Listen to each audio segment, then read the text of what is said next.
دل انسانی جسم کے لیے ایک پمپ کی طرح کام کرتا ہے جو خون کو پورے جسم میں گردش کراتا ہے۔ یہ سینے کے درمیان میں بائیں جانب تھوڑا سا جھکا ہوا ہوتا ہے اور پسلیوں کے نیچے محفوظ رہتا ہے۔ دل انسانی جسم کے لیے ایک پمپ کی طرح کام کرتا ہے جو خون کو پورے جسم میں گردش کراتا ہے۔ یہ سینے کے درمیان میں بائیں جانب تھوڑا سا جھکا ہوا ہوتا ہے اور پسلیوں کے نیچے محفوظ رہتا ہے۔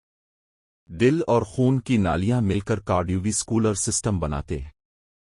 خون کی یہ نالیاں دو اقسام میں تقسیم ہوتی ہیں، شریانیں آرٹریز جو آکسیجن سے بھرپور خون کو جسم کے مختلف حصوں میں لے جاتی ہیں، وریدیں وینز جو آکسیجن استعمال شدہ خون کو واپس دل کی طرف لے کر آتی ہیں۔ دل کی ساخت 4 چیمبرز پر مشتمل ہوتی ہے: دائیں ایٹریم، رائٹ ایٹریم، بائیں ایٹریم، لیفٹ ایٹریم، دائیں وینٹریول، رائٹ وینٹریکل، بائیں وینٹریول، لیفٹ وینٹریکل۔ یہ چیمبرز خون کو صحیح سمت میں بہاؤ میں رکھتے ہیں اور ویلوز اس بات کو یقینی بناتے ہیں کہ خون ایک ہی سمت میں بہے۔